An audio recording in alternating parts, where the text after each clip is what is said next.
Swim check 1, 2. Bike check 1, 2. Run check 1, 2. I think we're ready. Let's try this.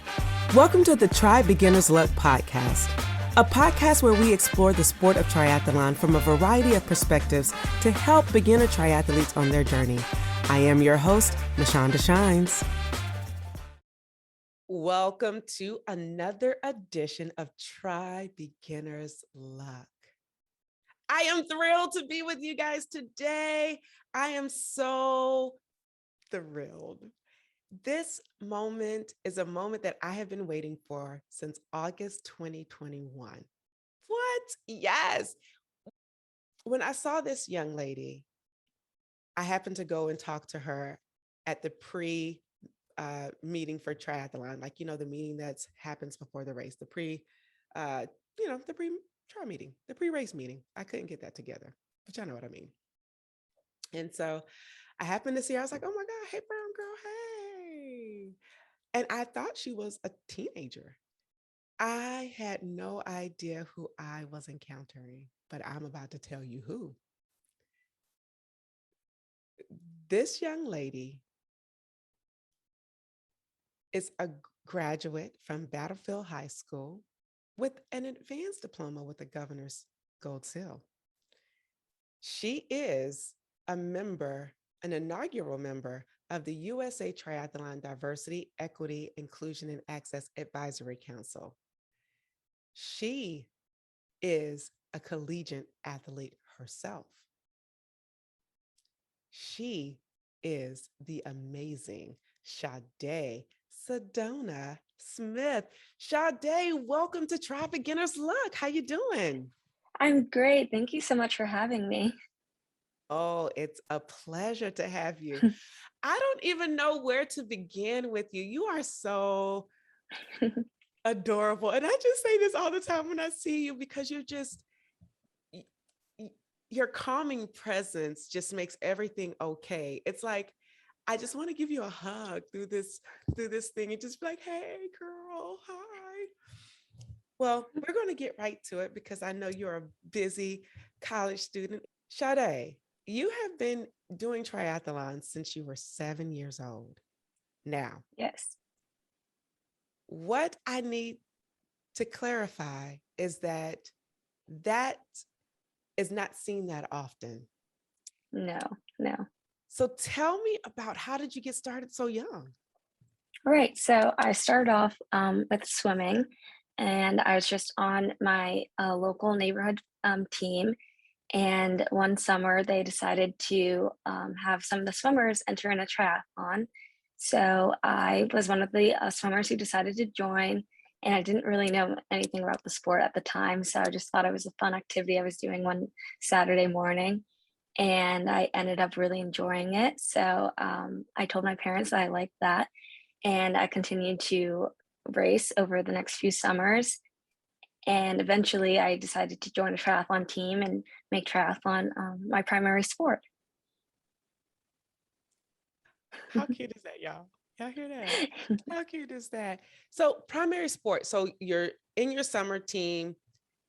Did you have a bike? And if you didn't, how did you get a bike? Right. So I did have a bike. It was just a bike I rode around the neighborhood with my friends. So I used that in my first race. I had to learn how to ride without my trainer wheels, actually. So that was a new beginning for me. And then eventually I just adapted. And once I started getting more serious into the sport, my parents helped me and get new gear. So eventually I got a new bike and proper running shoes, of course. So it all worked out. So you mean to tell me you couldn't go out and run in your Air Force Ones? Nope, I could not. Not practically. I mean, it could happen if you needed to out of necessity, but I get it. Of course. That's so cute. Okay, so 7 years old, you're riding your bike and you technically don't even know how to ride a bike because you still had on training wheels. So talk about what it was like to have to learn how to ride a bike very quickly, I'm assuming, to enter into this triathlon. Right. So, I once I found out I was doing my first triathlon, I had my dad help me learn how to ride my bike without training wheels. So he took me to a parking lot in my neighborhood, and of course, I had a few falls, but I would get right back up and learn. And it didn't take long, luckily. So that later that summer, I was able to race without my training wheels and ride a bike properly. So, Sade, what I want to help the audience out and those who are viewing, 7 years old is not that long ago for you. So, Right. tell us, how old are you now? Right now, I'm 19. 19 years old, you learned how to ride a bike at 7. You decided then that that was going to be your main sport because you had so much fun. Aren't you so glad that you took and was one of those volunteers that said, "Yes, I want to do this triathlon. I'll try something new." Right. Yes, I'm very glad. I wouldn't have been able to learn about the sport without that opportunity. Wow, you tried beginner's luck and you still lucky. Ew. This is what it's all about. I love that you tried it. You said, "Man, I like this." And this was at 7 years old where you're still at that, formidable stage where you can do anything that you want to do. And you made the decision to try to do 3 sports, which isn't easily because that requires practice and discipline. Let's talk about what was that like as a child saying, "Hey, I want to do this." And did you get to still watch cartoons on the weekends, or what happened? Like, how did you say, "I want to do this and I'm dedicated and disciplined to do this"? Right. So I was always really into athletics as a kid, and I played travel soccer and um, before triathlon. So I was swimming and playing soccer. And before I decided to make triathlon my focus, I was still playing soccer, but I told my parents I wanted to switch to triathlon because I liked the aspect that it was 3 sports. So I wasn't doing the same thing every day. And eventually, when I joined my team, I had my schedule down. So I was able to work everything out where I would have time for school, of course, make time for my family and friends, and still get training in. Okay, so you said team. What type of team are you talking about? Right. So in middle school, when I was 13, I joined a triathlon club called Endorphin Fitness, who I stayed with throughout middle school and high school. And originally, they were based out of Richmond, Virginia. So that is about 2 hours from me because there aren't a lot of options, or at least at that time, there weren't a lot of options in Northern Virginia, where I'm from. So it was a little bit of a commute, I'd say, but I was able to have virtual training with my coaches and then it still get practice time with a group of athletes. Okay, I hear so much in this, and I'm probably wild because when I was 13 years old, child, I was not trying to hear any of this. However, you lived in Northern Virginia, you traveled to Richmond occasionally. And just to put that in a frame of mind, that's probably about an hour and 15 minutes or an hour and 30 minutes. Or heck, if you're on 95, it's probably 4 hours because I'm telling you that traffic is horrible to practice and to meet with your coaches. And I love endorphin fitness. I had my first encounter with endorphin fitness well, I had my first encounter with endorphin fitness in 2021 as I was training for Maryland, and I did one of their training camps. And Yes. Erin was such a delight. I love her. Hey, Erin at Endorphin Fitness. But wow, that's so cool. So, what was it like to train in this high performance training team? Tell us about that experience. That was a really fun and great experience. I was able to learn a lot because I was still very new to the sport, and the coaches there taught me so much, and I still use all of their advice today. So they're able to show me technique for bike handling skills and my form. They critique all of that. So I learned a lot from them, and being able to practice with the team definitely helped a lot because I was training alone for so long. Okay, so you still use what they taught you today. So, does that mean that you're still competitive and competing in sport? Correct. Yes. So right now I'm a sophomore in college and I'm still competing in triathlons at Damon College in their collegiate triathlon program. Wow. Now, because I know you, that means you recently transferred, right? Correct. Yes. I was Wow. previously, oh, I'm sorry. No, go ahead.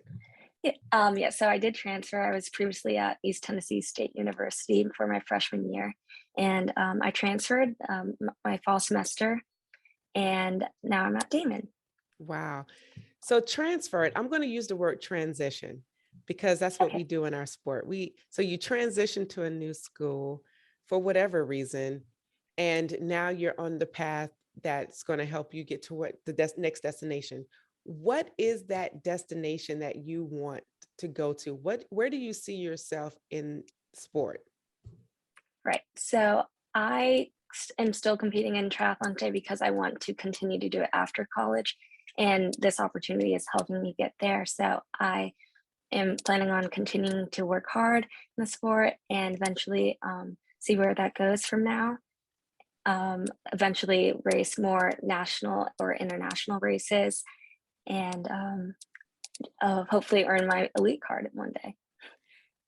Elite card. That's what I was trying to hint at. I was like, where are we going with this? So let me ask you this, because again, I'm trying beginner's luck by having this podcast. And even though I'm in my second season, I still feel like a beginner. Elite, is there a difference between elite and professional?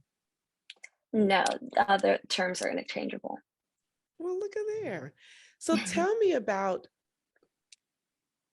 your what are your goals in terms of wanting to get to the elite status? Like, what is it that you want to accomplish when getting to the elite status? Because I think there's different levels. Like, do you want to race long course, or do you want to race, mid distance, or do you want to race the shorter sprint? So tell me about what it is that your goals are.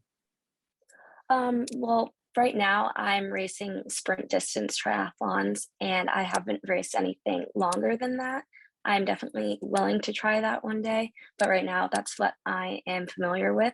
So, with that being said, I would most likely continue on that path of racing sprint distance in the future until I'm ready to start training for longer distances. Wow. So growing up, was there anybody that you could say that you admired that you wanted to be like? Right. Growing up, I knew that triathlon was a smaller community and it wasn't normal to see a lot of triathletes in the media. So I didn't have a specific role model in that sport, but I definitely looked up to swimmers such as Simone Manuel, and I looked up to her. But when I was in high school, I also looked up to Gwen Jorgensen, and I loved her story of her running in college and then deciding to try triathlons. And she made such a monumental pathway for triathlon. So I really looked up to her as well. I look up to her too. She's quite incredible. And Yes. what I want to ask you is, because you didn't have anybody in sport to truly look up to because the community was so small, how did that make you feel? Um, Honestly, I never thought much about it growing up. I knew that my sport was unique, and I thought of that as a way to have more opportunities to spread awareness and just show other people that this is a sport that people do. So I just thought of it as a way to try something new and teach other people about this new sport that I was a part of. That is so dope. So, in terms of teaching people about this new sport, this is a podcast for beginners and those who just love to learn. What would you tell a beginner that's just trying out now that you've been in sport for a while? Yes, so I would say that with triathlon being three sports, it definitely takes discipline and a well, like put in place schedule. So it's better to plan your days or weeks in advance so you know exactly what you'll be doing as far as training and balancing everything. So that's definitely one aspect to it. And as far as leading into the race as a beginner, I would say that it's important to make sure they are focused on every aspect of the race and not just one leg of the triathlon, because each leg is equally important. That's true. They are equally important, right? I had to think about that. I said, they are. But what would you say if they had say a strong suit in running versus biking versus swimming in reverse order. Like their strong suit was running, Right. biking was okay, and swimming was like, ooh, help me. How would you tell them to, like, what would you tell them to motivate them? Right. I definitely had that thought process even now of having one leg my race being the weaker link per se. So I personally would just um, let them know that if they want to continue on with the sport and see where that goes, then they can put in more training um, time into swimming if that's what they want to focus on, and eventually it'll pay off to help them during their race. You right on the money, my friend. You are so, I guess I would say, far beyond your years with wisdom about this sport. And I look at you, and I am just a few years older than you. And that laugh Right. is a little too hard. I don't even like it. Don't be laughing at me like that. Nope. Like, Nope. Not laughing. oh, she not laughing. Y'all look at that. Okay, whatever. But I think about, and I thought about this a lot during season one. What would it have been like if I could have been introduced to this sport a little earlier? And although being in sports as a young girl, I wasn't, I did sports. I was okay at them. I excelled more so in swimming, but I didn't take it further because of vainness. I mean, I'm going to be real. I didn't take it further because of vainness. And I chose a different path, which was music. So I went to school on a music scholarship, and that was my pathway because I was like, I'm good at that. That's what I want to do. However, as an adult, triathlon has changed my life significantly. And would you say that had you stayed only on the trajectory of swimming, would you be where you are today, or would you have perhaps quit? And if so, how would you view the future in terms of what would you have done or what would you do to, I guess, re-engage? That question sounds weird in my head, so I'm sure you probably are confused by it too. It's But do you, fine. you get what I'm saying in terms I of Yes. what would you do? Like, say, for instance, if triathlon wasn't available to you, like, how would you, or if it was available, but maybe you had access issues, like, how would you kind of deal with that? Right. So I'd say if I was not able to participate in triathlons at that age and start off at such a young age, I would most likely still have been swimming until high school, but I don't see myself pursuing that in college. I wouldn't think that would happen. I think I would have focused on my studies, which I'm studying physical therapy right now. So I think I still would have been on that track. And I I know that that is the case for a lot of people where they know about the sport of triathlon, but they don't know where to find access or even just where to start. So I can see that happening for a lot of people. Oh, physical therapy. I think that is so cool. Yes. I love that about what you're doing. You're keeping it all in the family of sport and things of that nature. Girl, you are on it. My goodness. Thank you. I wish I was as I've always been inquisitive as in nature, but really having more direction. I feel like I've been one of those that have just been throwing darts, right? And just saying, Right. okay, if that works, then get it. What would you say for where you are today? One thing you wish you would have known when you were starting? What would you I tell younger Sade? Sorry. What would you tell younger Sade? Right. That's a good question. I would most likely at that age, I really did not know anything, so I would have told myself a lot about the sport of triathlon. One major takeaway that I think would have been great to know at that time would be that the triathlon community, since it is so small, it's very welcoming. So once I started competing in triathlons, I was able to see the same faces again and then grow bonds with those people and just learn a lot from the people I was meeting. And that's a really exciting feeling to know like you are a part of something bigger than just yourself while being in that sport. Yeah, you are. I tell you, you don't cease to stop amazing me. And that could be all wrong too. But y'all know by now, season one is done. So I'm liable to say anything that might not be wrong because you're doing this live. You're running off the top of your head. And at this point, I'm just like, wow. I'm just so grateful that you are where you are. Thank I'm you. so grateful that Sika is where she is. I'm so Yes. grateful that Khadijah is where she is, and more women are coming into the fold and able to have more representation because representation matters. And to the point of so many who said this before me is that when you see someone who looks like you, it makes you more eager to want to try it and pursue it. And so, speaking of that, you mentioned earlier that you didn't necessarily have someone in the sport that you could look up to, but you're on an advisory committee. So you're on the USA Triathlon's Diversity, Equity, and Inclusion Access Advisory Committee. So you get to help change the trajectory of the sport. Right, How cool is exactly. that? Very, very, very exciting. So, what is your role? Tell me what you do on that committee. Right.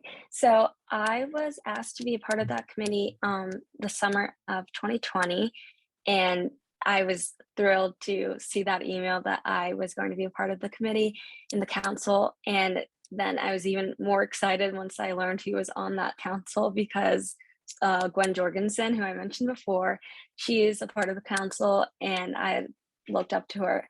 So learning that information was really exciting. But when we started meeting, I was able to hear what other people on the council were saying and what their plans were to continue spreading information about triathlon and showing representation in the sport because that's definitely lacking in our sport and this multi-sport community. So I was very grateful to be a part of that. So we have meetings on Zoom right now, and we talk about initiatives that we want to bring to the sport and other opportunities that we can provide to people who are looking to participate in triathlons or just learn information about triathlons. And the past 2 years, we have had summits, virtual summits, where we have spread information about the triathlon community. And I was able to be a part of that. This past year in November, I was one of the speakers at the summit, and I shared a PowerPoint presentation on representation and why inclusivity matters in the sport. So I was very grateful to have that opportunity. Girl, I am blown away again. So, yes.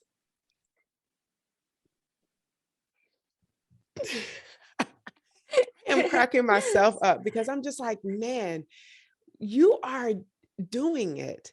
So you did a presentation. I unfortunately this year I missed that one because I was out of town, and I wish I could have seen it because I'd have been like, that's my Sade, that's my girl. Tell me, let's talk about what you said in there because I want to be able to help those who are listening who may want to understand more about diversity. And I'm really into diversity, equity, inclusion, and access, and giving people opportunities. So tell me more about what you talked about because it could help somebody who's listening or viewing. Right.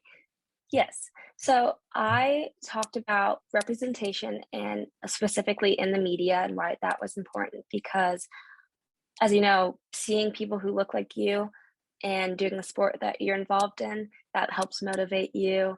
And it shows that you could be in their steps one day, be in their shoes one day. So I thought that was a major topic to cover. So I was able to talk about diversity coverage in the media and just explain why it was important. And then I was able to share my story because that's another thing that should be shared in the media because if you're sharing your story, other people might be able to relate from it or just take anything from that and go from there. So I thought that was important to share. That it is important to share. And what would have been, how are you helping to move the needle forward? Because you're on this committee. So, what actions and steps are you taking, kind of like in your own community, to move the needle forward? Right. So previously, I have held swim lessons and swim clinics to younger children in my neighborhood and like my local community, where I would introduce swimming to them and talk about water safety, and then introduce the sport of triathlon. And quite a few of them have come back to me and said that they continue swimming after that and they want to start triathlons.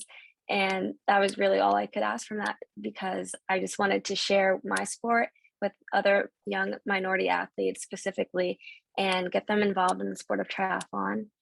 And more recently, I have started doing a monthly blog with USA Triathlon where I talk about representation and media coverage and just building the gap between diversity in the sport of triathlon.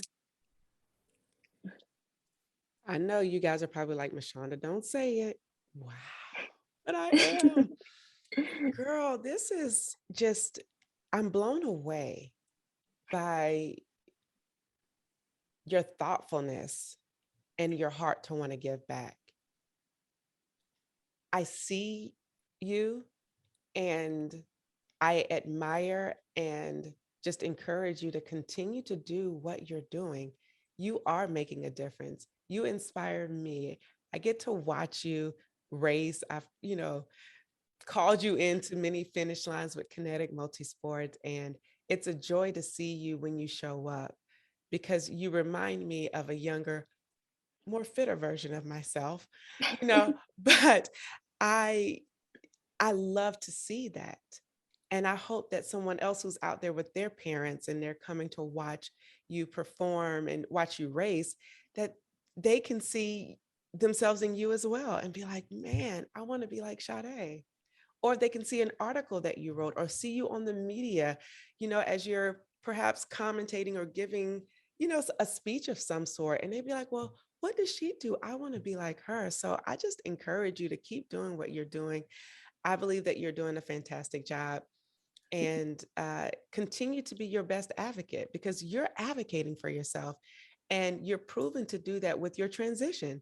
You advocated for yourself because you wanted something different. You wanted something better, whatever that was that you wanted, you advocated for yourself and you're in an environment where you can succeed based off of your metrics of what you wanted. And that's the importance of being your best advocate. So, and for that matter, being a good advocate, let's tell somebody who's a beginner how to be a good advocate for themselves in this sport, whether they are in high school listening to this, their parents have them listening to it, or in college or an adult. How should someone be their best advocate? Great. So with the sport of triathlon, I think that being your own advocate goes a long way. And with that, you have to have self motivation because you are doing this for yourself.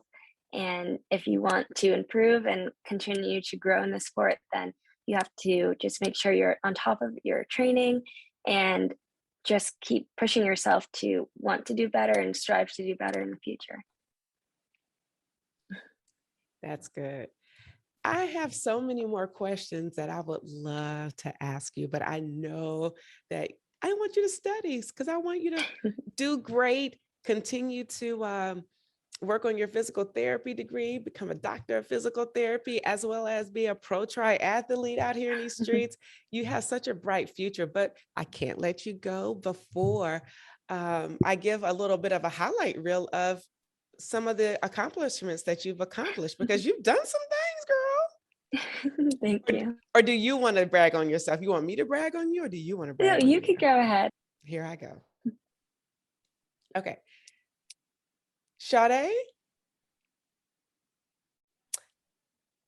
joined her team at East Tennessee State University in 2021, and was the first African American in Division One triathlon. How cool is that? She completed and was recognized and as a Scholar All-American by College Triathlon Coaches Association. She was a member of the East Tennessee State University's WIN Leadership Committee and was serving as a liaison. She accepted a presidential scholar and entered an accelerated Doctor of Physical Therapy program in Yes. college. And she has represented Team USA. Oh, yeah, she has. At World Championships in Denmark, Spain, and Switzerland in duathlons and triathlons, and has remarkable finishes in the top 10 at the World Championships. And this young lady is 19 years old. You can't tell me she's not going places. Y'all, okay.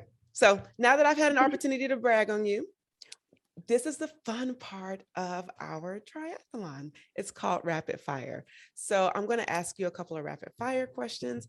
You don't have to think too hard about them. Whatever comes to mind first is what I would like for you to say. You ready? Okay, great. Yes. All right. What's your favorite leg of the triathlon? I would say the bike. Oh, I like that. I like that. What's your favorite? Because your races, your trainings are kind of like more condensed, right? So when Correct. you're working out, do you listen to music, audiobooks, or like silence? If I'm working out alone, music, and with my team, usually silence. Okay. What is your favorite thing about being a college triathlete? I love the aspect that I'm able to train with my teammates every day. What is the worst thing about being a college triathlete? Um, just finding time to balance school and training sometimes, but usually, with the help from my coach, I can balance that pretty well and easily. As of today, what inspires you? I'm inspired by just showing or making a pathway for the youth to come and just spread awareness for triathlon and specifically minority athletes to join the triathlon community. Okay. Because I love music, what who is your favorite artist? We'll start there. That's a great question. I would probably say, um, I can, that's a very hard question, actually. Um, I would say uh, Bruno Mars. Okay. I love Bruno too, girl. Yes. Okay, sorry.